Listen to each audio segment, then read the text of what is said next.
Sí, sí.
Es que se graba automáticamente.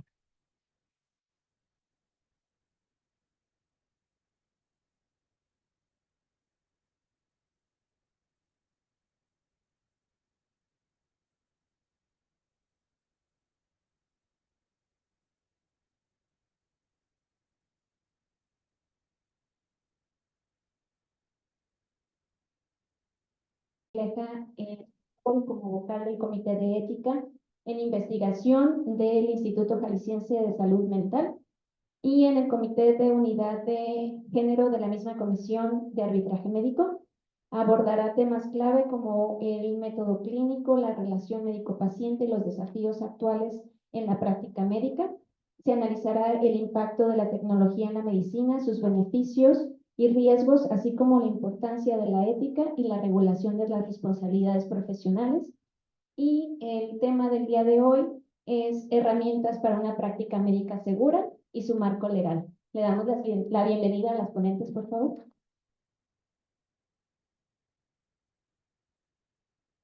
Gracias, buenas noches. Realmente el tema legal es aburrido, me queda claro que es algo que quisiéramos nunca ver, así como los abogados quisiéramos nunca tener que pisar un hospital, ¿no? La presentación es muy pequeñita, les voy a hablar de generalidades para darles oportunidad a que si tienen alguna duda podamos hablar de ella sin que les llegue a resultar incómodo el tema, ¿sí? Bien.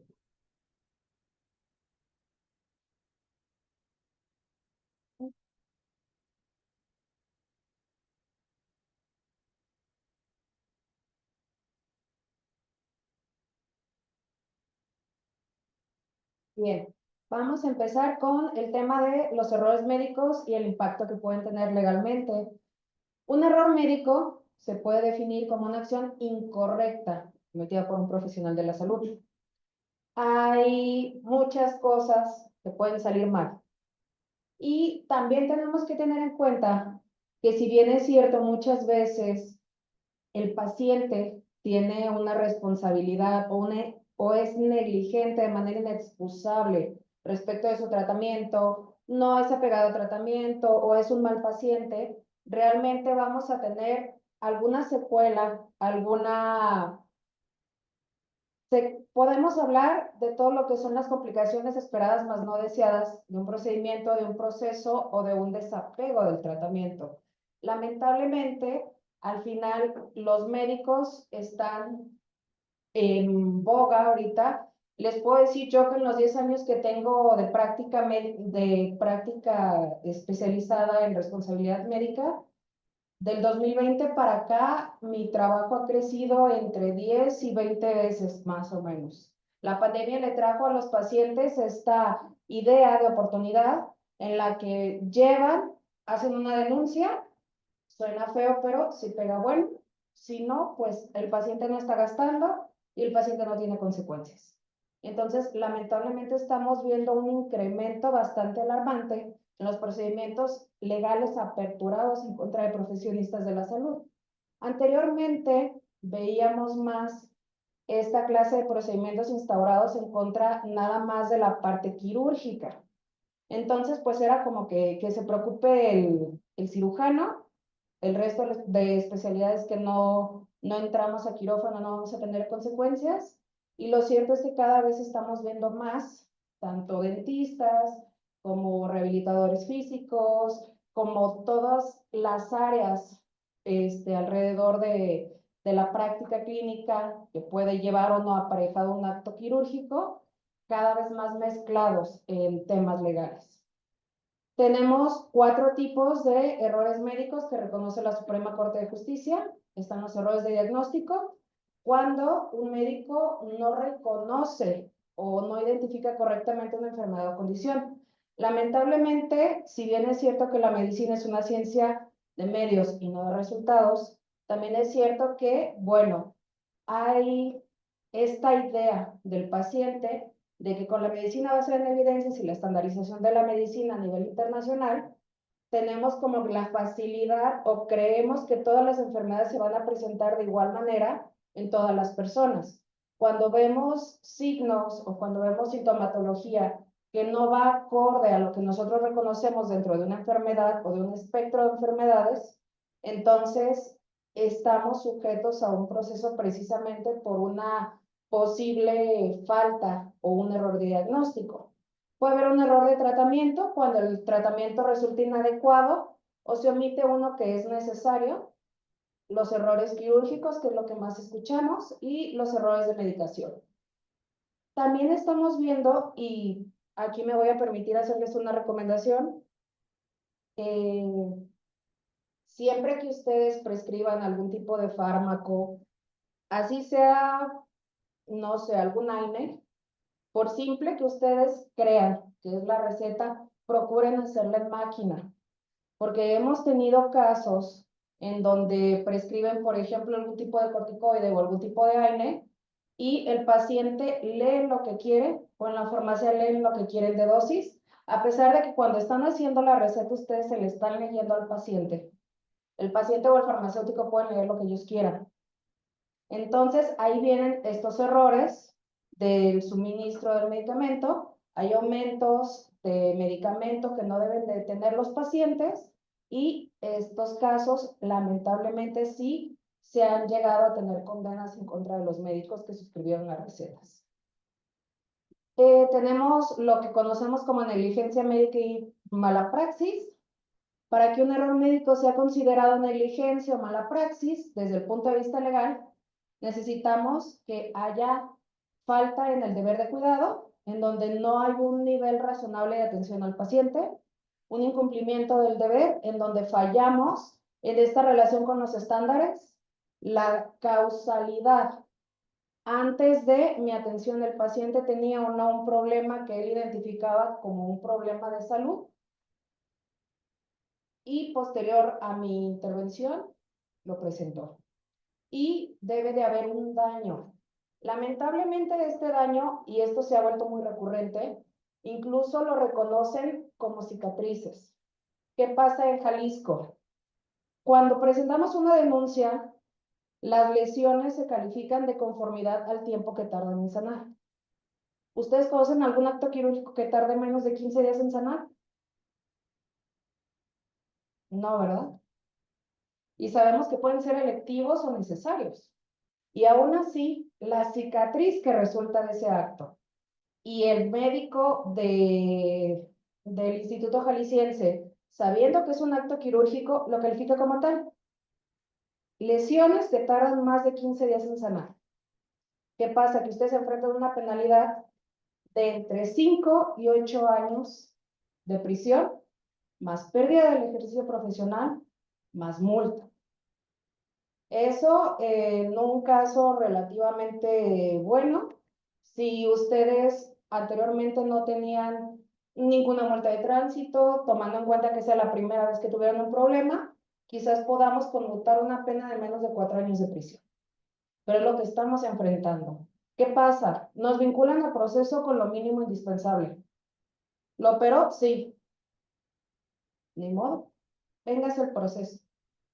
Y dices, no es una sentencia, no tengo antecedentes todavía. ¿Qué pasa? Tengo prohibido salir del estado. Tengo prohibido salir del país. Tengo que estar yendo a firmar cada semana. Y tal cual me lo dicen mis clientes, como un vil delincuente. ¿Qué pasa con ustedes que tienen sus congresos, que programan sus viajes con su familia, que se matan trabajando para poder salir del país, del estado con su familia? Ni siquiera pueden ir a Puerto Vallarta porque hay que cruzar Nayarit. Es un riesgo que no podemos estar tomando. Me parece algo sumamente injusto, como a todos ustedes, porque precisamente trae aparejadas sanciones legales, los costos financieros, las afectaciones a su reputación profesional y un estrés emocional y profesional. Muchos de mis clientes que ya tienen una sentencia a una absolutoria dejaron de practicar la medicina. Tienen su farmacia, estudiaron contabilidad mientras estaba el juicio, estudiaron leyes, hacen dictámenes, pero ya no quieren tocar pacientes, porque ya pasaron por este estrés de estar sujetos a un procedimiento que es injusto. La forma de minimizar los riesgos y las demandas por negligencia es una documentación adecuada. Siempre hay que mantener registros médicos detallados y precisos. Si el paciente no fue a la consulta, si faltó, si llegó tarde, si olía cigarro, si traía húmeda la faja en los casos en los que hagan rehabilitación posquirúrgica, si es un paciente posterior a una intervención de carácter de traumatología o de neurocirugía, y ustedes notan que el paciente no se está tomando el medicamento como es, o usted les dice, es que el doctor me dio una pastilla diaria y me estoy tomando 2 de pregabalina porque una no me hacía. Es que me da sueño, entonces no me la estoy tomando. ¿Qué pasa con estos casos? Siempre, aunque ustedes no les hayan prescrito el medicamento, apúntenlo en sus notas. Porque créanme, de verdad, y la doctora Carmina no me dejará mentir en Camejal, se quieren llevar hasta la recepcionista. Entonces, lo mejor siempre es, el paciente no vino, el paciente no contesta, cortó el tratamiento, no está viniendo a las sesiones, no está respetando órdenes, no hace los ejercicios en casa, porque ustedes lo identifican. Un paciente que ustedes indican un ejercicio en casa y que no lo hace, cuando regrese con ustedes a la siguiente sesión no va a hacer mal.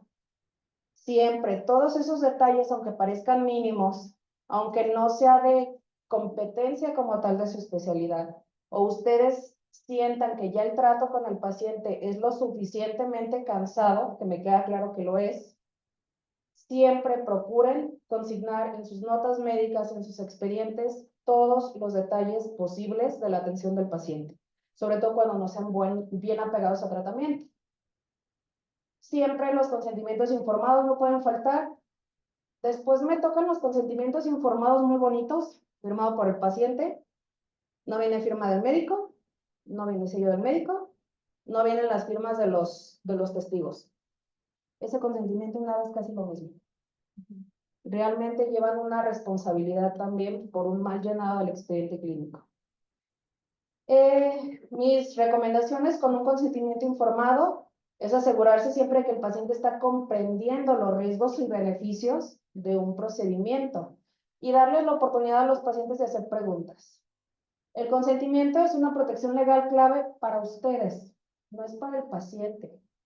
Sí, es una forma de comprobar que usted le dieron información al paciente, pero es la protección de ustedes de que lo hicieron, de que están haciendo la práctica clínica de manera diligente. Los avances en medicina requieren que los médicos estén al tanto de los últimos desarrollos en cada especialidad.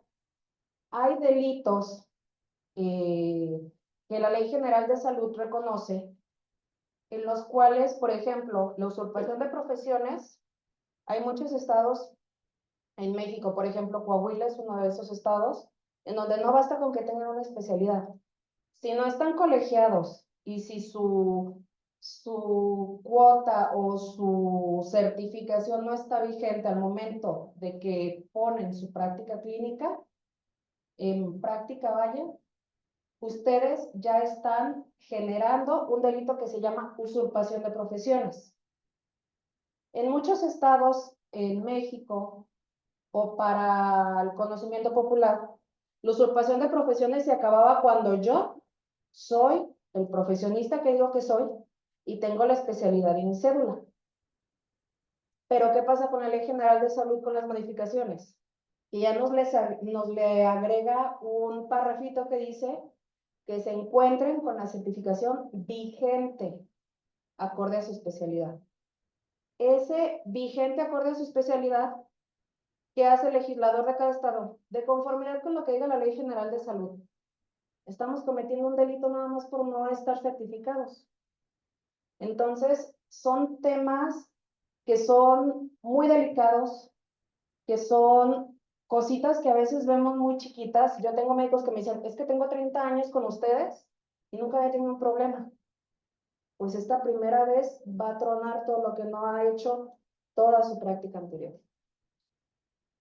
Lo que yo más les recomendaría es una comunicación efectiva con los pacientes, en la medida de que los pacientes se presentan bien. Si no es un paciente cooperador, pónganlo en el expediente. Siempre hay que practicar las habilidades de comunicación efectiva y si surge un error, hay que abordarlo con el paciente de manera transparente y proactiva. El médico que no practica es el único que no corre un riesgo profesional o legal. ¿En qué instancias se los pueden llevar? Camejal con una queja. Materia penal, que es responsabilidad médica, técnica y o profesional, dependiendo de cuál encuadre. Aparejada de lesiones u homicidio. Sí, en su carácter de culposo, pero no quita este tema de los 15 días sin sanar, ¿no? Y tenemos también en materia civil lo que sería la responsabilidad civil contractual y extracontractual, que vendría siendo lo que conocemos como daños y perjuicios, todo este daño al honor, al psique, a las emociones, etc. Entonces, son temas muy preocupantes porque también la Suprema Corte ya ha generado antecedentes en donde un médico particular, dentro de su práctica profesional, que tenga una sentencia civil, ha sido condenado de incluso a 5 millones en Jalisco, a nivel nacional a 10. ¿Quién de aquí me puede decir que 10 millones de pesos no lo dejan en la ruina? Nadie, ¿verdad? Es complicado. Otra recomendación que yo les puedo hacer es siempre tener un seguro de responsabilidad civil, de preferencia también penal. Y bueno, muchos dicen, es que yo no soy quirúrgico, es que yo nada más veo consulta externa, es que yo nada más soy odontólogo, soy rehabilitador, sí, pero al final un seguro de responsabilidad profesional les va a suponer una erogación anual de entre 5 y 12,000 pesos anuales. Un abogado especialista en responsabilidad médica como yo es 2,500 por la asesoría inicial y les cobro por procedimiento. Los procedimientos pueden tardar hasta 15 años en resolverse, tanto en materia civil como en penal. Un procedimiento en puros honorarios del abogado, sí se los lleva de corbata mínimo con $500,000 de pesos. Entonces, es importante Mejor tener el seguro y es como el del vehículo. Tenerlo y no necesitarlo, necesitarlo y no tenerlo. ¿Hasta aquí alguien tiene alguna pregunta? ¿No? ¿No? Entonces, dígame.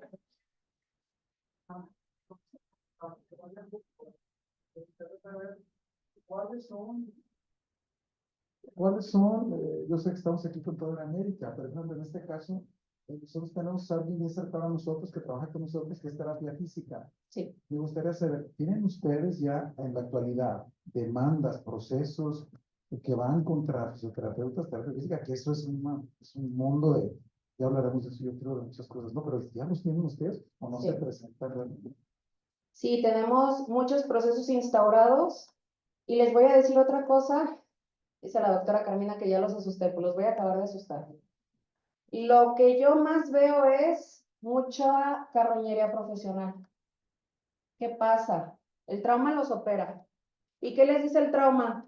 Te voy a mandar a rehabilitación, te ven 3 meses. Se lavan las manos. Sabe traumatología de entrada en la mayor parte de las ocasiones que son malos pacientes. Porque los estuvo viendo en el posquirúrgico, porque vio la clase de familiares que tienen, porque vieron el entorno, porque desde el interrogatorio y el historial médico saben el tipo de riesgo que tienen con ese paciente. ¿Qué pasa? El paciente no tiene un buen resultado posquirúrgico porque el paciente es mal apegado al tratamiento. ¿Qué va a ser trauma? El rehabilitador no hizo lo que le pedí. Y adivinen contra quién va la denuncia y la demanda. Yo les puedo decir que hasta 2021 en las planillas de mi trabajo yo no había escuchado, ¿no? De rehabilitadores.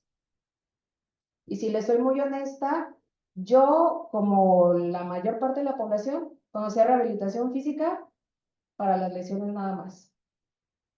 Con mi trabajo me di cuenta que hay rehabilitación ocular en materia de lenguaje y todas las vertientes que hay. Porque ya son mis clientes, porque en 2020 y 2021 se los llevaron de corbata.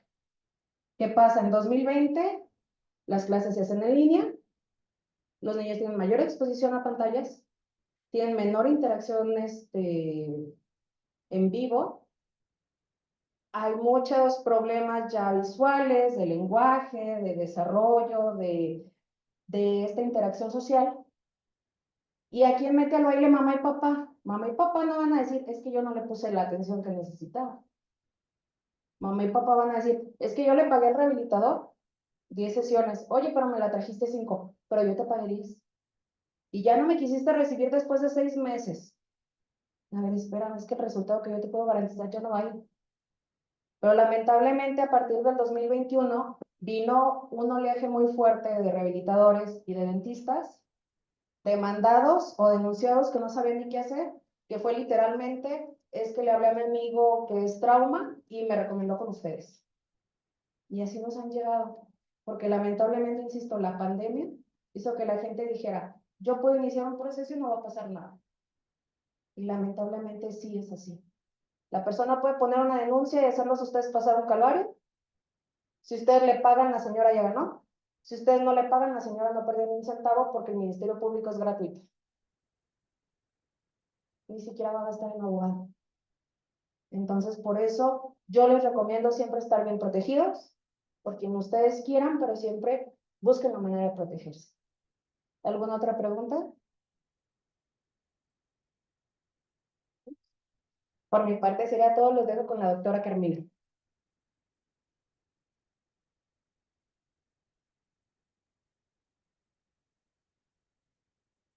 ¿Cómo están? Ay, qué asustadota. Hasta yo me asusté. Bueno, pues muchas gracias, licenciada. Muy buenas noches, yo soy Carmina Gómez Toledo, trabajo en la Comisión de Arbitraje desde hace como 8 años, entonces he visto algunos casos que igual van a responder a las preguntas que como relatador yo también me he hecho y a lo largo del tiempo han surgido también ya quejas a terapeutas o también en la especialidad que está de moda del deporte, también he tenido, perdón que tome agua, pero traigo un Stanley. Bueno, les iba a decir, conmigo van a caer en blandito porque realmente yo tengo otra perspectiva como médico y en la comisión me he enseñado que nuestra profesión es valiosa, que nosotros realmente jamás vamos a despertar una mañana y desear que alguien nos ponga una queja, una demanda, una denuncia. Nunca. Sin embargo, me tengo que regresar un poco a los componentes básicos de la enseñanza que nos otorgó tal vez algún maestro o que nos otorgó algún familiar que también estuvo en la medicina, pero sobre todo las bases de la ética. Y creo que hay residentes que ya van a cursar este año, ¿verdad? Si quieren, pueden levantar la mano los que van a ser los que son residentes. Híjole, hay muchos, qué padre. Bueno, pues vamos a iniciar. De mi parte, pues vengo de la Comisión de Arbitraje Médico, que es una institución pública, que es una institución que no necesitamos abogado. Ahí nosotros trabajamos en equipo, yo trabajo con un compañero conciliador abogado, y lo que tratamos es llegar a un acuerdo por voluntades antes de una demanda, una denuncia. Entonces, ahí es donde el diálogo, yo les digo a los usuarios y a los médicos, nosotros en 2 horas vamos a rendir el tiempo que tal vez no hubo de comunicación y no fue efectiva, lo vamos a hacer efectivo para que ustedes lleguen a una conciliación. Y siempre buscamos que el paciente vea una perspectiva sana de que no es ir a demandar que me den dinero, no es una demanda, es una queja, y es por la salud del paciente. Si hay un fallecimiento, pues bueno, se trata de conciliar y de manera empática con la familia y ver pues cuál fue la consideración de esa molestia, esa queja, o muchas veces es comunicación. Entonces me voy a adentrar en ese tema para que ahora los residentes tomen en cuenta que el ejercicio profesional en rehabilitación es valiosísimo. Yo he conciliado gracias a la rehabilitación también. Entonces, más adelante les voy a dar algún ejemplo. Y bueno, me voy a ir un poquito a algún filósofo que se llama Séneca. Y dice así: no hay viento favorable para quien no sabe a qué puerto se dirige. ¿Sí? Y voy a hablar del método clínico, de la relación médico-paciente, el uso de la tecnología, el método clínico en ella y la responsabilidad profesional, una síntesis de lo que me ha dado la comisión y lo que he entendido un poco. Y bueno, vamos a hablar de estos principios. Estos principios van a ser la piedra angular, lo fueron y lo van a ser siempre. A pesar de la tecnología, a pesar de que podemos ser sustituidos por algunas máquinas, no sé miedo, ¿no? Pero sí va a pasar. En algunas profesiones o algunas herramientas que ya se están usando. Entonces vamos a empezar por el principio de beneficencia. Les voy a dar un ejemplo con otras diapositivas. No maleficencia, autonomía y justicia. Estos son los 4 principios bioéticos. Y bueno, como beneficencia siempre vamos a tener que enfocarnos en este cuadrito, esta gráfica me gusta mucho. Si se fijan, no polarizamos cuando vemos a un paciente. Ya no estamos en esa época de decir a los homosexuales del lado de acá, a los locos de acá y a los deficientes acá. Ya no estamos en una época donde apenas el método clínico existía y se estaba viendo por las patologías. Ahora ya vemos a las personas con un enfoque biopsicosocial. Así como nos gustaría que nos vieran a nosotros, así nosotros tenemos que implementar nuestra práctica. Y bueno, así hay un libro que yo me he enfocado mucho últimamente, que me gusta mucho, que es el nacimiento de la clínica, una arqueología de la mirada médica. Se lo recomiendo mucho, es de Michel Foucault, que fue un antropólogo, filósofo contemporáneo, murió en el 83, pero fue alguien que pudo estudiar más allá de lo que nosotros nos hemos preguntado mucho. En un librito lo van a encontrar, muy simple. Bueno, no tan simple, Foucault es difícil, pero les va a gustar mucho. Dice: los fenómenos mórbidos deben comprenderse a partir del texto mismo de la vida y no solo de la ciencia nosológica. ¿Sí? Y bueno, vamos a Hipócrates, siglo V, hace 25 siglos. Y bueno, Hipócrates, en ese sentido, nos enseñó a que, ante todo, no hacer daño. Eso es lo principal que te dicen, ¿no? Cuando llegas a la carrera de medicina. Y ahí en este libro leí algo que me encantó. Hipócrates, en Grecia, en su casa tenía sus pacientes. Y junto con él vivían los residentes, vivían sus estudiantes. ¿Qué hacía Hipócrates? Seguía la evolución del paciente y entendía la nosología de este. Era un método empírico en esa época, pero era un método humanista, ¿sí? Y es así como nosotros tenemos que emplearlo día a día también. Y bueno, como principio de autonomía, como lo decía la licenciada, la carta de consentimiento, realmente la carta de consentimiento se hizo para los pacientes. Sí es para el médico, pero es para los pacientes. En su esencia, la carta de consentimiento es esta. Yo le doy la información al paciente, el beneficio de lo que puede ser un tratamiento y también diagnóstico y los riesgos, si tienes que puntualizarte en los riesgos y no tanto los beneficios, porque si no estás ejerciendo una autoridad sobre el paciente, sobre su decisión y la decisión de que cuando no es un tratamiento de urgencia, él pueda decidir si sí o no merece considerar esos riesgos. ¿Sí me va a entender? ¿Qué quiere decir? El principio de autonomía del paciente de decisión y ya la relación médico-paciente no nos vamos a la paternalista únicamente, sino a una relación bilateral. Y bueno, los desafíos de los médicos, así como lo decía Foucault, decía, sino el de la certidumbre, porque en medicina nada va a ser certero, que sea el de la seguridad. Y otro tema, justicia. Todos tenemos un derecho a la salud y todos tenemos un derecho a que se procure que la salud en nuestra condición como seres humanos sea atendido, ¿no? Y es así que este ejemplo me gusta mucho. La obligación de justicia, la obligación, distinguir entre obligación de medios y obligación de resultados. En medicina, se le obliga al médico más bien a que sus medios sean los adecuados y los resultados no van a ser siempre los mismos, porque no somos órganos sistematizados donde sabemos que los resultados van a ser siempre así, deseados, tal vez no alguna consideración ahí aparte, pero ¿qué pasa con la estética? ¿Qué pasa con la cirugía plástica? Ahí sí estamos viendo cuestiones de resultados. Es otra área que también es muy difícil de abordar en el sistema legal. Y bueno, también me voy también con esta frasecita que dice, la lucha del hombre contra el poder es la lucha de la memoria contra el olvido. No podemos olvidar que ya la historia nos ha dado una lección.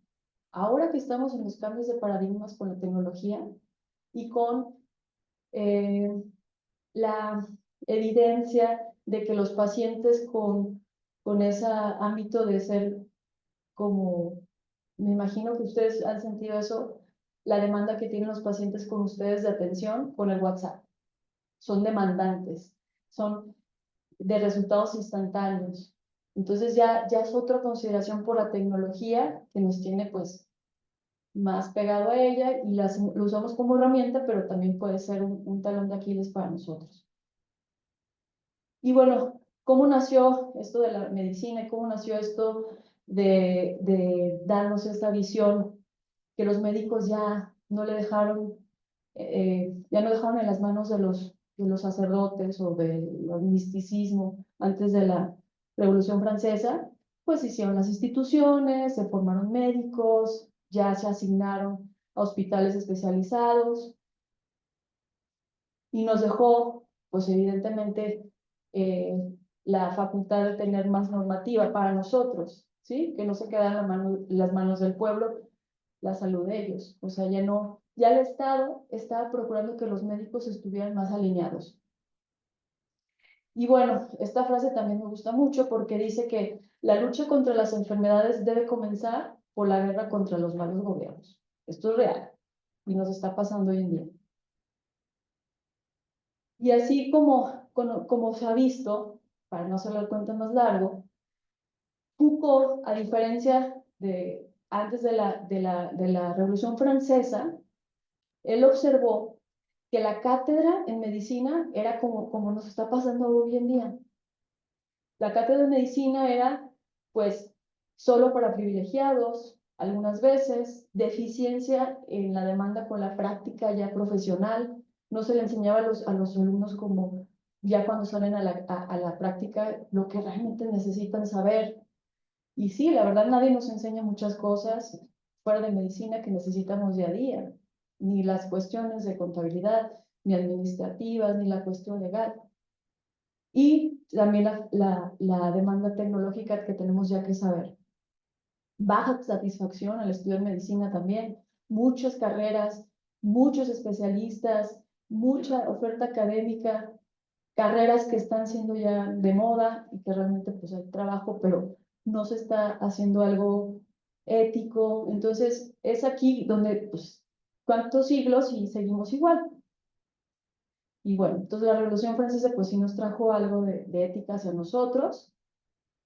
¿Por qué? Porque sentó las bases para que se pudiera equilibrar lo de la cédula, lo de las cuestiones de, oye, vas a estudiar medicina, pero tienes que estar realmente haciendo una cátedra. Ahora, la situación que el médico ejercía ante la sociedad era como magistrado. Sí, ya no era como, sí, ahí viene el médico que no le pagamos, no, los médicos también ya tenían facultad legal y sobre todo autoridad. Y bueno, pues no puedo dejar de poner estas diapositivas porque realmente para nosotros es importante que no solamente ejercemos para poder tener una libertad, poder ser útiles a la sociedad, sino también por lo que nos gusta saber del cuerpo, lo que nos gusta saber sobre las patologías. Y así la historia nos ha dado estos grandes personajes. Y bueno, me voy un poquito más adelante. La crisis del método clínico, ahora sí, vámonos al sustento de esto. ¿Por qué se da una crisis hoy en día después de la pandemia? Como dijo la licenciada, la pandemia nos trajo muchísimas consideraciones y bajo eh, capacidad para que los jóvenes fueran a los hospitales y pudieran ejercer, que esa es la realidad. Tenemos que estar como Hipócrates siguiendo al paciente y conociendo y siendo más humanos y empáticos. Y bueno, dependencia y exceso de la tecnología, eso está por ende, la pérdida de habilidades clínicas, la despersonalización del paciente, la falta de tiempo en la atención. Y bueno, ya últimamente estamos viendo que en la relación médico-paciente tenemos hipocompetencia clínica, pérdida de habilidades. Por esto que les digo, ya la práctica es muy difícil. Entonces, es por el aumento de errores y por la falta de exploración al paciente, la confianza de los pacientes hacia los médicos es diferente, como otras épocas donde era más paternalista. Ahora los pacientes acuden más a internet, se exploran sus diagnósticos, ellos ya saben qué necesitan. Entonces ahí es donde hay una pérdida de relación médico-paciente. Y bueno, este es un artículo que encontré de una revista cubana en 2019, antes de la era que tenemos distinta de la tecnología, y habla sobre el expediente clínico. Nosotros lo usamos en México con la norma oficial 004. Y decía en este artículo que para que nosotros podamos ejercer nuestra profesión, pues necesitamos también de herramientas tecnológicas, y en 2019 decía que 20-23%. Yo creo que esto ya cambió. Y es la tecnología, si amenaza o no la relación médico-paciente, pues sí, hay un cambio de paradigma. Y hay un impacto que va a sospechar muchísimo. Ahora yo estoy viendo que al salir de la carrera, pues tú te quieres promover, ¿no? Tú quieres que conozcan tu trabajo, que tu algoritmo le caiga a alguien y te conozcan y lleguen a tu clínica y te... Pero vemos que estos datos se están viendo mal ejecutados. Ponen fotos de los pacientes, no confidencializan, ponen cédulas que no van, por ejemplo, los de estética dicen que son especialistas en algo, y el paciente se deja ir. Entonces ahí donde pues, nos cuesta trabajo y sabemos que la tecnología está jugando un control que no merece el profesional ni los pacientes. Y como beneficios, pues claro que van a haber beneficios y eso los vamos ya a ir viviendo poco a poco y vamos a tener que adaptarnos a ellos.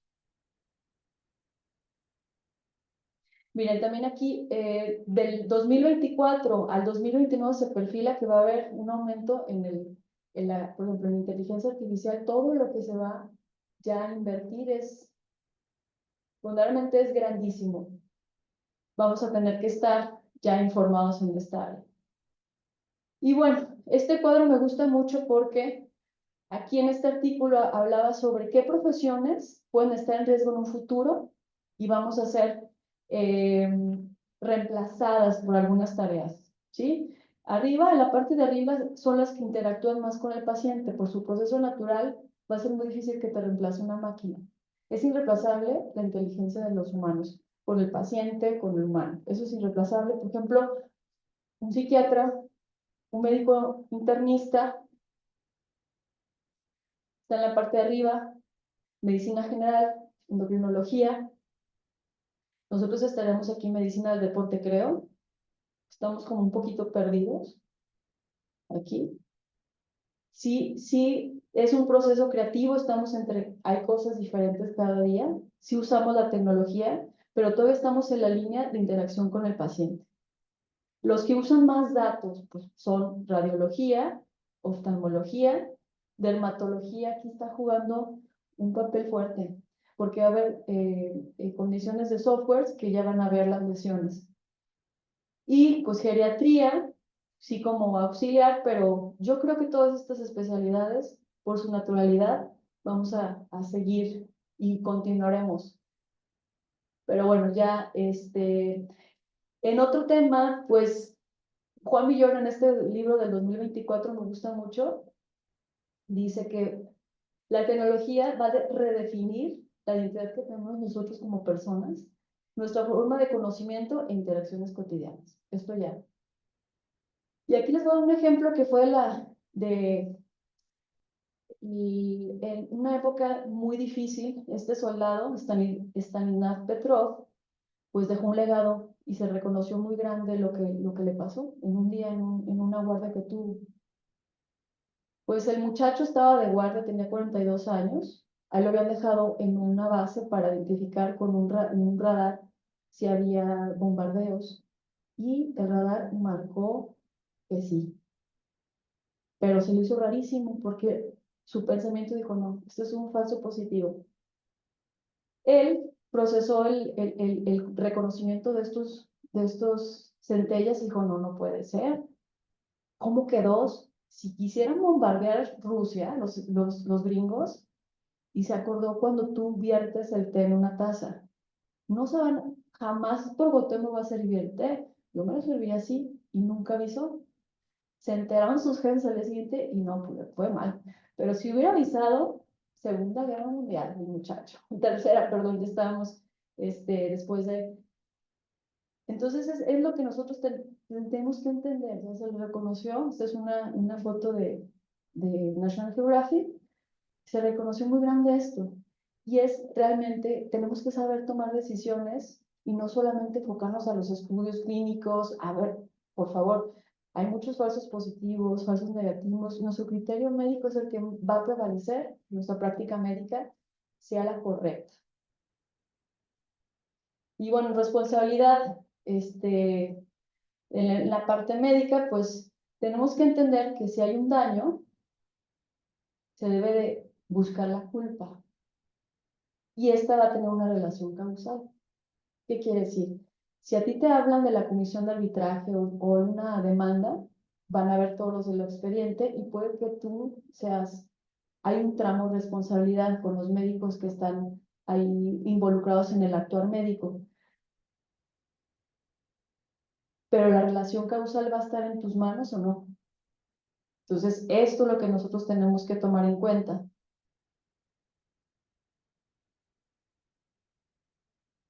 Porque en estas fases son las que sí se van a estudiar para poder identificar si tú no actuaste conforme a las demandas y si tus medios no fueron los adecuados. En los medios viene el expediente clínico, viene tus criterios que empleaste. Lamentablemente nuestras guías pues, son viejitas, las que tenemos en México, pero nosotros podemos emplear y demostrar que usaste los algoritmos y los métodos que se usan realmente. O sea, sí me voy a entender, no importa que los mexicanos estén viejitos, tú debes de demostrar que tu actuar fue conforme a la Lex Artis ad hoc, así le dicen. Y bueno, esto yo lo he identificado mucho en las clínicas de rehabilitación, que tienen sus terapeutas, no les piden la cédula. Están los terapeutas ejerciendo sin cédula. Les hablamos y, oye, tu cédula no, pues no, estoy como pasante, y tu cédula de pasante, y no la tienen. Y bueno, que también si tienes una clínica, tienes que recordar que tienes que tener también la infraestructura y todos los componentes, porque como Prisjal es otra dependencia que puede llegar y eso sí afecta muchísimo. Y revisa todo. Y bueno, ya como conclusión, para ya no irnos más lejos, si quieren también comentarme algo, pues bueno, hay que ser conscientes que el uso de la tecnología no va a sustituir nuestro criterio inteligente, no va a sustituir la empatía y jamás los resultados van a ser conforme a lo que el paciente o nosotros siempre tengamos como objetivo. O sea, la medicina es una cuestión multidimensional y multidisciplinaria, y hay que entender si tenemos terapeutas son nuestro equipo, ¿sí? A veces sí da mucho coraje porque hay usurpación de profesiones, pero el día que estemos de acuerdo y hagamos las cosas en conjunto, científicamente y avalado con un criterio real, vamos a tener realmente el proceso del paciente mejor y nuestra práctica va a ser validada. Y bueno, conclusión última, por la relación del cumplimiento de normativas y la protección legal es para nosotros y tanto para el paciente. No sé si tengan alguna duda o una pregunta.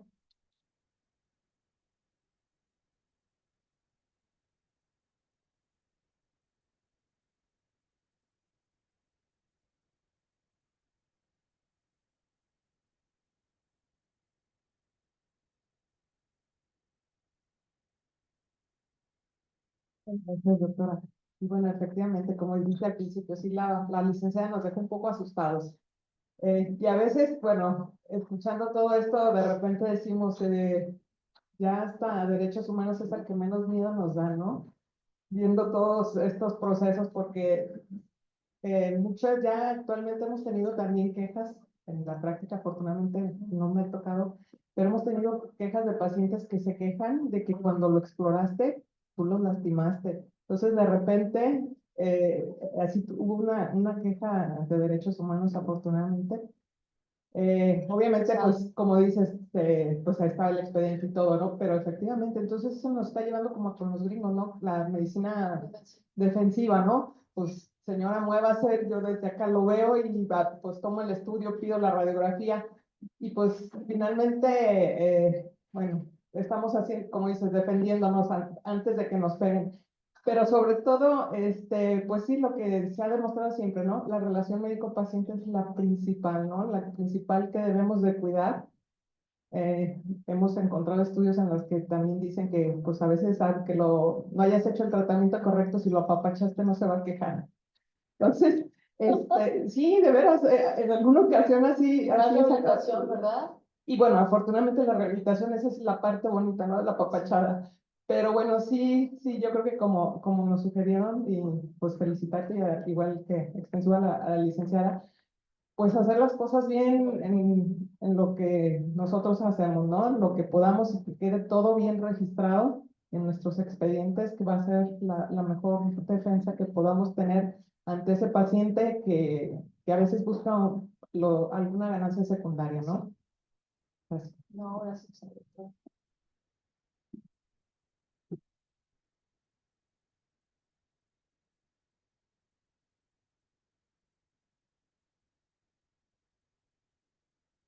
Doctora, yo felicitarla, o sea, qué bonita charla, qué bonita plática, todo bien padre, bien agradable. Ya Efectivamente, estamos cansados, ¿verdad? no, sí, sí, sí, pero no, de veras que qué bonito, qué bien, Mucho rollo, pero muchas felicidades, y porque es un tema, sabe que da para mucho, realmente es muchísimo, es extensísimo. Entonces ahorita, bueno, a lo mejor compartir con usted tanta experiencia de esto estaría muy padre.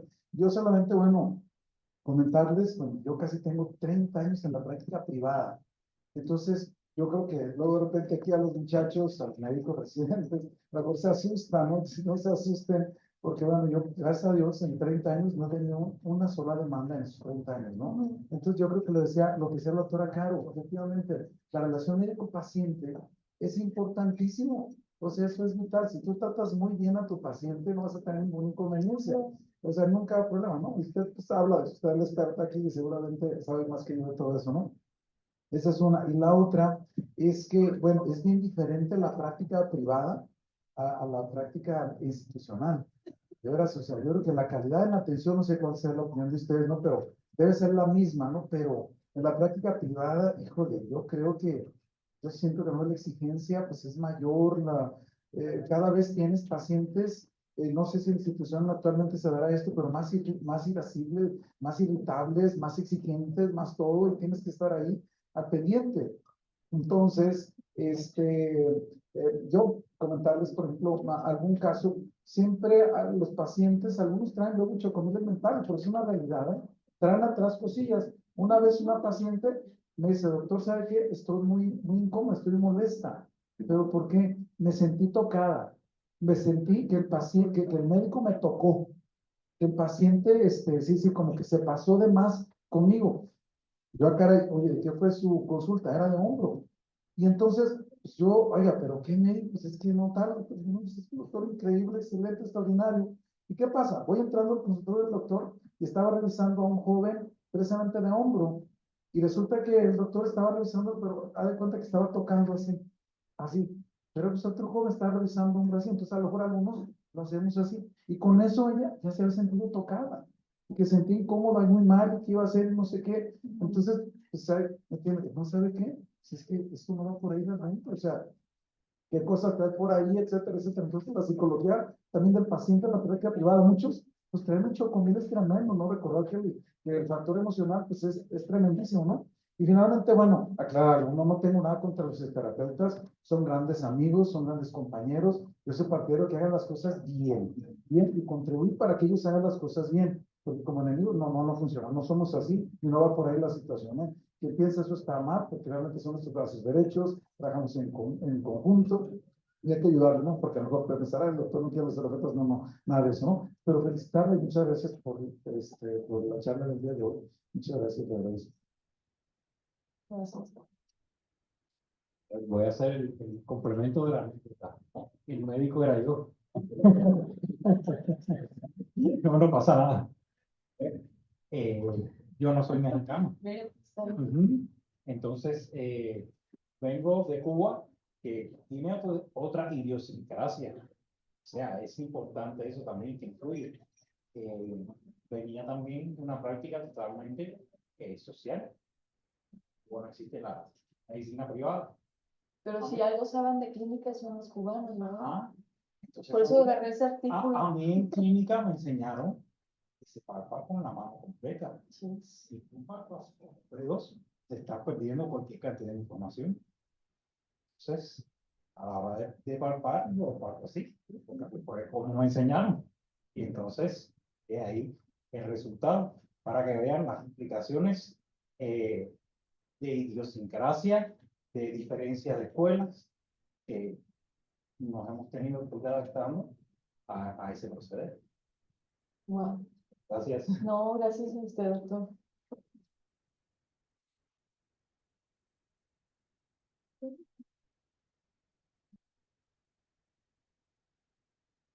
Muchas gracias. Ay, una pregunta. El proceso cuando citan a algún médico para conciliación en la Camejal, ¿cómo es? O sea, tienen que a lo mejor dar fechas, se dice cuál paciente fue, del expediente, o cómo sería como el proceso para poder decir, bueno, a lo mejor en alguna demanda o situación de citan, pues a veces tiene el nombre y ya no sabes ni te acuerdas ni de quién era, ¿no?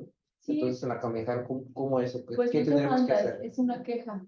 Sería queja, así, bueno, usamos otro tipo de lenguaje y no hablamos de demandas, ni hablamos de indemnizaciones. Con otro lenguaje porque realmente no es un juzgado.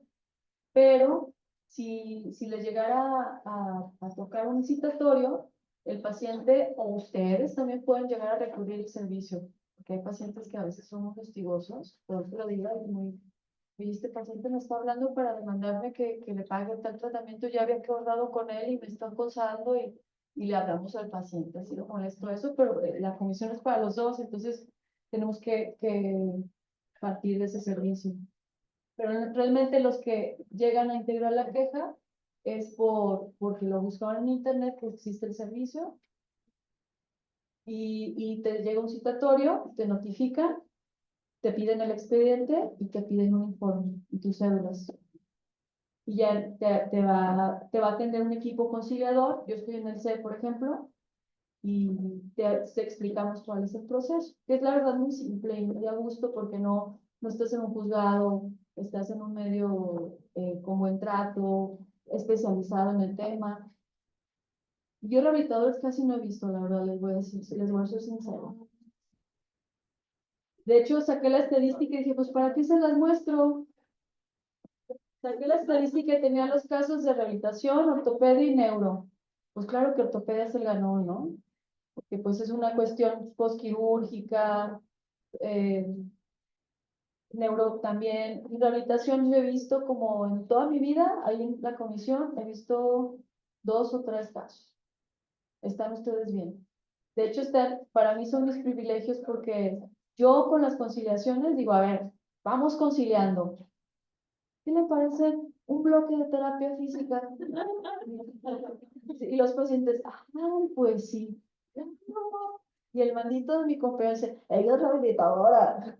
Me caí bien gordo porque luego van a pensar que yo no puedo revisar a nadie, yo no puedo dar diagnósticos, yo me pongo bien seria y bueno, pero hablamos del aspecto, yo la rehabilitación la tengo aquí arriba, porque es como mi cacao, como la coca en el civil cuando te quieres sacar una radiografía, le traigo una coca, pues ya para mí la rehabilitación es mi coca en el civil, ¿no? Con las enfermeras ahí de sello. Entonces yo creo que rehabilitación está en un buen momento. Aprovechen que su especialidad es clínica y aprovechen que pueden hacer muchas cosas, pero tengan mucho cuidado con el intervencionismo. Solamente ahí por el riesgo de infecciones. Eso sí, he visto micobacterias de cosas tan tontas que digo, ay, no se pongan nada. O sea, se los digo en serio, porque ya hablo con los infectólogos y digo, no se intervengan. Y sí, los ortopedistas también se animan a hacer mucho, ya saben, para no operar. Y ya es negocio. Entonces, ahí los agarro en curva porque veo el expediente y nada de exploración. Y solamente intervenían y la paciente traía unas secuelotas ahí. Pero bueno, ya ven que a veces la medicina es así. Tratan de evitarle un riesgo al paciente, pero los beneficios pues no son los que se les dice, ¿no? Y bueno, por rehabilitaciones, pues una especialidad que realmente va para más y yo creo que solamente ahí sí hay un resquicio. ¿Por qué los terapeutas no hacen expediente clínico? Ahí recae toda la responsabilidad en el médico. Oiga, pero pues usted tiene terapeuta, sí, ¿y quién le dio la terapia? Ay, pues no hay ninguna nota. Entonces, ahí en el civil se hacen notas, doctora. Mire. En el mío, el kit son buenísimos, ¿verdad? Desde hace mucho en el sistema digital. Son buenos. ¿Y qué pasa ahí con las universidades? ¿Por qué no hacen una reunión con los colegios y las escuelas para que enseñen a los terapeutas a hacer expediente?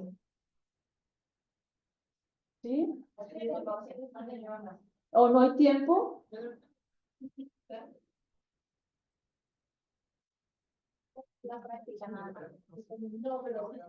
Es que creen que no es su responsabilidad, ¿verdad? ¿Dónde? Hay manuales de procedimientos de notas de cada una de las áreas. ¿Verdad que sí, doctora? ¿Qué características tiene que tener una nota de una nota de todos los hospitales tienen un manual de procedimientos y ahí se especifica. Si quieres, para que escuchen los residentes. No, fuerte.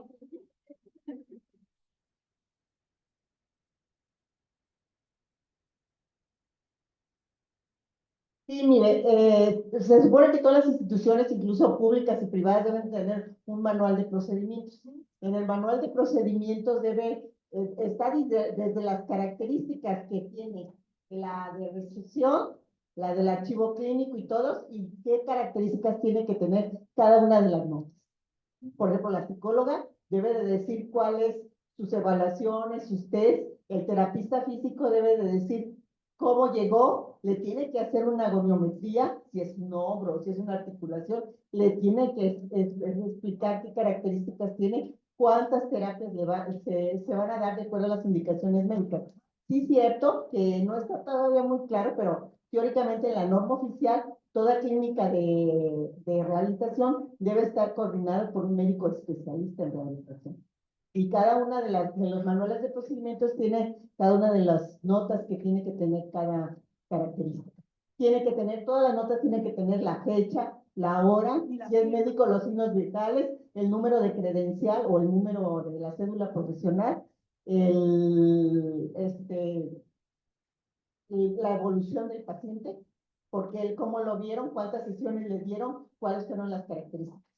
Sí, sí está en todos los manuales de procedimientos bien. Cada una de las notas, incluso las características que tiene que tener una visita domiciliaria, una entrevista clínica de psicología. Le digo porque yo estuve trabajando para el Sistema Nacional DIF por 39 años y para la Universidad de Guadalajara por 35. ¿Y hay forma de que las escuelas de terapia física tengan como que se normatice esto? Se supone que sí. Sí. Se supone que Sí, en la ¿verdad? norma oficial mexicana viene también cuáles son las características de cada nota. También en la Y ya en la norma. práctica clínica, Ah, bueno, pues ya eso sí, ya. ya, De ¿verdad? hecho, por ejemplo, Nosotros no tomamos casi signos y deberíamos estar tomando signos también. sí. Incluso, por ejemplo, es muy curioso cuando nosotros, bueno, la teoría es que uno debe de enseñar al residente a explorar adecuadamente. El paciente va a otra institución y ya lo quiere explorar como la institución a la que va. Y no, con nosotros el compromiso es, lo tienes que explorar, lo tienes que revisar, le tienes que explicar, le tienes que hacer. Porque los seres humanos, yo siempre he creído eso, que los seres humanos somos la mente, el cuerpo y el espíritu. Y cualquiera de las tres cosas que esté alterada va a ocasionar un problema. Gracias. Y la sociedad también lo que nos influye. ¿Vale? Lo social también. Claro, claro. De hecho, todos tienen también una entrevista social, todos los pacientes. Bueno, en la institución en la que yo trabajé, no sé en las demás instituciones. Por la regulación, tienen como unos 5 o 6 años que toda universidad que quiera abrir cualquier carrera relacionada a salud tiene que tener una opinión técnica favorable por las cifras, que es directamente se tiene que hacer todo un gran documento de validación y eso es parte de los que ya estaban abiertos, era para que pudieran ir a prácticas institucionales a cualquier sitio o hospital clínico a tocar cualquier paciente, y de los que escuelas que no existían por la misma demanda que fueron generando las universidades, diré un término coloquial, patito, que abrían una tras otra, se abren las cifras o las cifras solicita esas opiniones, y si la universidad antes de abrir no cuenta con ella, no puede abrir matrícula y no puede aceptar, y entre ellos está toda esa regulación normativa, de conocimiento de profesores, muchísimas situaciones de comunidad.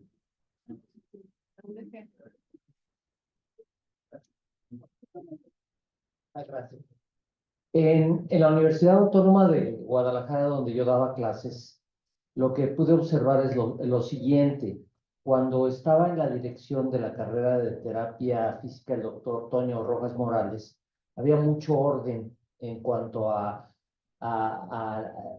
la indicación de cuál era el trabajo multidisciplinario y quién estaba a cargo del equipo, que era el médico especialista en rehabilitación. Había muchos profesores, médicos rehabilitadores, y se enseñaba a los alumnos que era un trabajo en equipo, pero que la directriz era a través del médico especialista. Sí, las clases de terapia física, la carrera de terapia física, era la carrera para los terapeutas. Pero una vez que el doctor ya no está en la carrera, ahora está como director una genetista. La genetista le deja todo a un codirector que está ahí también con ella, que es un licenciado en terapia física. Y al licenciado en terapia física no le interesa para nada que haya un médico especialista en rehabilitación por encima de él. Entonces, no mencionan para nada a los alumnos de las nuevas generaciones que hay esa necesidad de ese trabajo multidisciplinario. Para ellos son autónomos, autosuficientes, ellos mismos se rigen, ellos mismos hacen sus evaluaciones, ellos mismos ven las radiografías, aunque sea de cabeza, quieren hacer ellos todo. No saben trabajar en equipo ni tienen la idea de trabajar en equipo. Entonces, desafortunadamente depende mucho de quién esté como director de cada escuela de terapia física para que se dé esto. Y esto ha venido en detrimento de la calidad de formación de los nuevos terapeutas físicos. ¿Sí? Esto en cuanto a lo que yo he observado de la carrera de terapia física en la Autónoma de Guadalajara. Gracias. Bueno, pues agradecemos.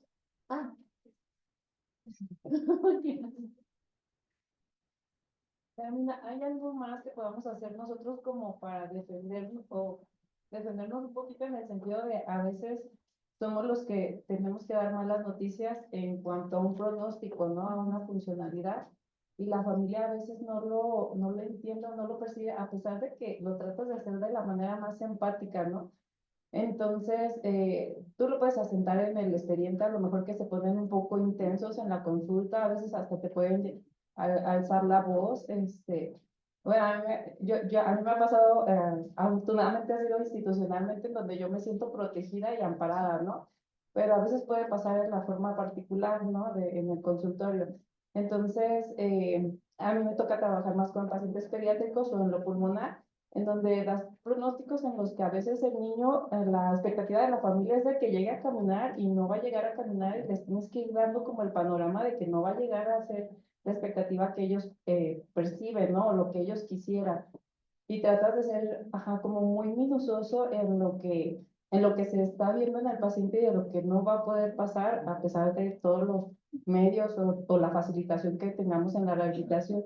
Y más porque hay veces que también vienen ya con ideas de otras personas o de otros especialistas exactamente que les pintan un panorama mucho mejor o el neurólogo que le dice, no, con la rehabilitación, su niño casi va a caminar, va a ser independiente, etcétera, ¿no? Entonces nos mandan mucho como las expectativas muy altas con los pacientes. Y ya que tú los empieces como a aterrizar, la verdad se ponen algunos sí lo entienden, pero muchos también se ponen como a la defensiva de que por qué no les dijimos como la verdad o por qué no está viendo los resultados que ellos esperaban. De hecho, me tocó también una familia que eran abogados los papás, entonces así que, no, te voy a demandar, ¿cómo es posible que me estés diciendo esto que de mi niña yo veo más avances y obviamente la niña ni controla cuello y ellos dicen que sí lo controlan, ¿no? Entonces es así como que, ¿qué más? O sea, aparte del expediente donde uno puede asentar que eso pasó durante la consulta, que la familia se puso así, que ellos lo perciben así, si hay algo más que podamos hacer como para que no llegue algún otro conflicto mucho mayor o que realmente podamos estar en un serio problema que la verdad no debería de pasar así. Pues sí, el tacto que tienes que tener con los pacientes en la priva, pero en el IMSS, pero donde baja, no te harta. Suena feo, pero sí lo que decía la doctora Porras, los pacientes y la familia es un entorno biopsicosocial, el manejo de duelo. Entonces ahí yo creo que sí te podrías apoyar uno, el dar noticias, y más si son malas, pues nadie las quiere dar, y esas las dan más los de pediatría, los genetistas. Entonces, tomar un curso tal vez te ayudará para que tengas esa visión de cómo manejar el duelo, porque lamentablemente estás con familia y con un proceso que tal vez es desconocido para ellos. Te amenazaron con algo legal, realmente tú tienes el expediente y tienes toda la clínica de por medio, entonces no hay que temer. ¿Sí? Y también, como decía la licenciada, y la apoyo en eso de las expectativas que tiene el paciente al principio, la evolución que tuviste y al final tiene una patología ya diagnosticada, entonces no tienes que tener ningún temor. Qué gacho que las segundas opiniones a veces ponen en perspectiva a los pacientes con algo que no es real, pero hay una forma de que tú lo manejes multidisciplinariamente. No sé si ustedes los puedan derivar con psicología. Por lo mismo de que están en su duelo o en negación, ¿verdad? Es que el mexicano es bien malo para ir al psicólogo, ¿verdad?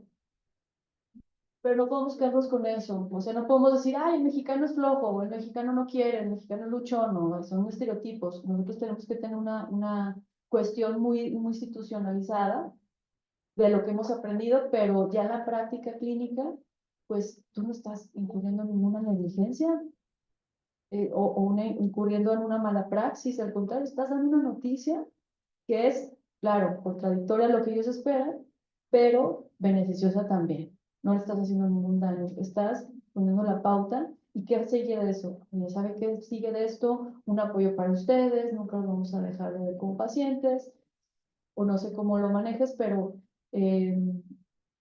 hasta un contexto religioso, pues ahí holístico, se oye muy raro, pero ya se maneja ese término, ¿sí? O sea, espiritual, que la gente reconozca esto no solamente como algo orgánico, la gente también requiere reconocer esto y lo puedes derivar con alguien profesional. Yo lo que creo, pues, esas son mis creencias, no te creas. Es que no es negligencia, o sea, yo los admiro a los que dan malas noticias, es algo muy fuerte, ¿eh? Una vez vi cuando se jubiló una genetista de SIBO y eso fue lo primero que dijo. Mi profesión me hizo de un temple para dar malas noticias. Dije, wow, eso fue su enseñanza más fuerte.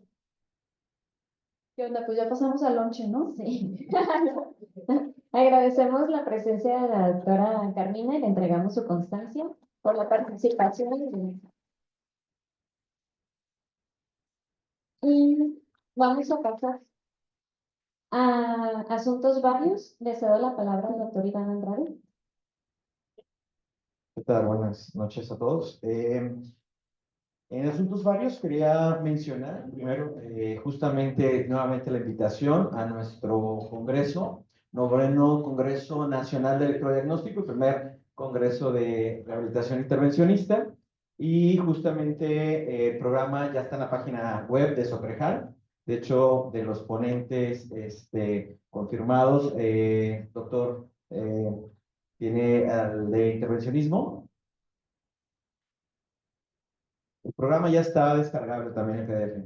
Sí, será muy útil que puedan darse un vistazo los que no se han registrado, poder conocer los temas que se van a tocar. Hay ponentes realmente buenos, la verdad es que ha sido una gestión admirable en la cuestión de recursos, de cómo eh, poder utilizar todo eso en los realmente ponentes internacionales que vienen desde Estados Unidos, muchos, otros vienen de Costa Rica, vienen de hablarnos desde pruebas, a lo mejor que comúnmente llegamos a hacer, como de electrografía de túnel del carpo, pero también de monitoreo intraoperatorio, que también cada vez debemos de ir profundizando cada vez más.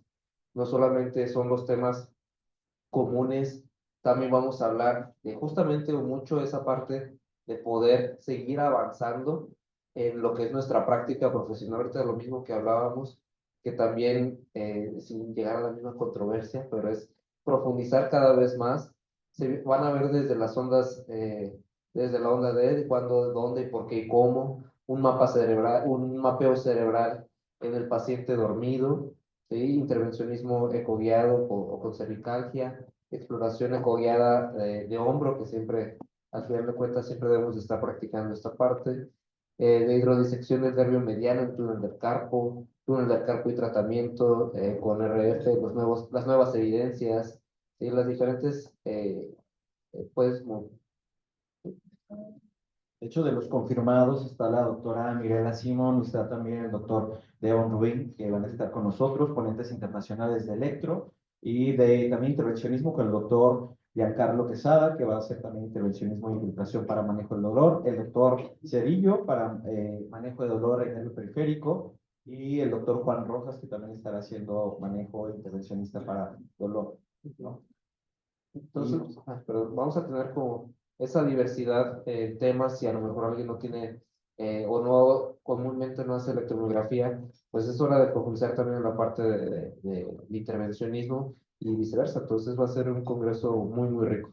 Muchas gracias, doctor. Y justamente también para los que faltan todavía inscribirse o también de la habitación en el hotel sede, porque ya nos quedan, creo que aproximadamente están con 25 habitaciones. Espero que todos los que estén aquí ya tengan su habitación del Congreso. Si no, para que, digo, todavía falta el mes de marzo y abril, pero ahí hay un grupo de WhatsApp de todos los que ya se registraron en el Congreso, el cual se llama Coneri, y ahí pueden contactar a Susi y la agencia oficial del Congreso es Serviviajes, que es quien está también con nosotros el día de hoy. ¿Sí? Y, gracias, doctor. Y le voy a dar tiempo también al doctor Labra, que nos va a hablar sobre los carteles, hoy que tenemos residentes, que es algo tradicional también. Sí, muchas gracias, buenas noches. Como parte del comité editorial, el evento que se está preparando, el día jueves va a haber el tradicional presentación de trabajos libres de investigación. Como les digo, es tradicional, todos los años se hace y ha sido un éxito siempre. Recordemos que la convocatoria está en la página del Congreso, también en los chats de residentes se les envía la convocatoria, videos con más información. Hay beneficios si ustedes mandan un cartel, ya por el solo hecho de ser aceptado, sea en la área de investigación o de casos clínicos, tienen un 50% de descuento en la inscripción. Ahí hay unas letras que tienen que leer también pequeñas, que hay que hospedarse en el hotel sede, pero bueno, se les invita pues a que participen por la experiencia de compartir algún caso clínico interesante que hayan tenido, algún trabajo de investigación que hayan realizado. Por ejemplo, los recién egresados que no saben qué hacer con su tesis, es un buen espacio para darlo a conocer y desde R1 si se animan, no, o sea, no hay límites, aunque tengan una semana, 2 semanas, si se encuentran un caso clínico interesante, pueden presentarlo, ¿ah? Entonces, recordarles que dentro del 28 al 31, el día jueves, es la presentación y la presentación de los trabajos, cualquier duda en el trabajo, en el correo de la convocatoria, en la convocatoria viene un correo y si no de manera personal nos pueden buscar a mí o a la doctora Marta para cualquier duda, ¿va? La fecha, un dato importante, la convocatoria está abierta desde enero. Sabemos que hay que preparar y todo y casi casi lo estamos enviando el último día.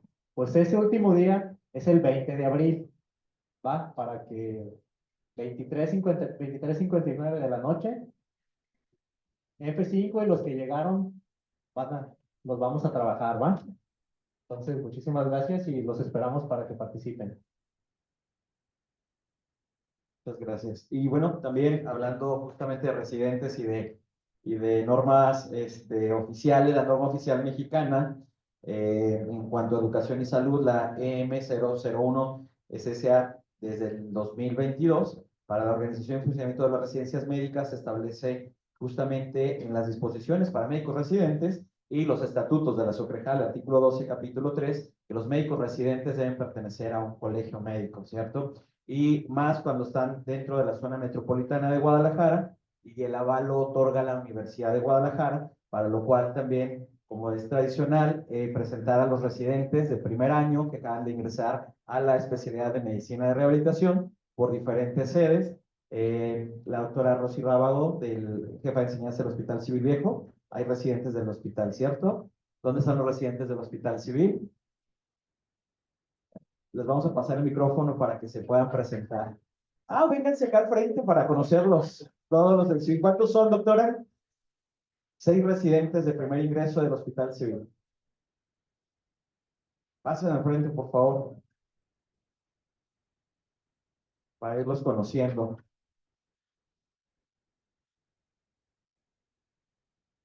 Adelante, pasen. Buenas noches, mi nombre es Luis Mariano Holguín. Yo vengo de Chihuahua y actualmente pues soy R1 en la residencia de Medicina Física y Rehabilitación. Hola, buenas noches. Yo soy María José Talamán. También soy originaria de Chihuahua, pero estudié mi carrera aquí en Guadalajara. Me da mucho gusto estar aquí con ustedes.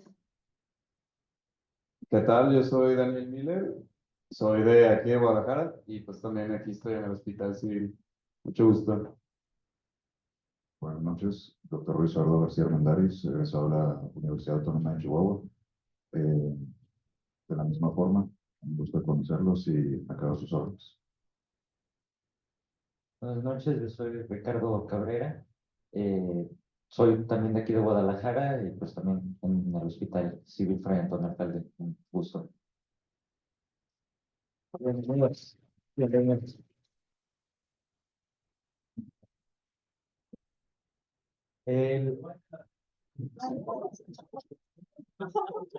No los asuste, doctor. Está bien, no te sale nervioso. Y de la institución del CRIDI tenemos residentes con la doctora Isis Urbana como jefe de enseñanza. ¿Dónde están los residentes del DIF? Pasen al frente, por favor, residentes del DIF.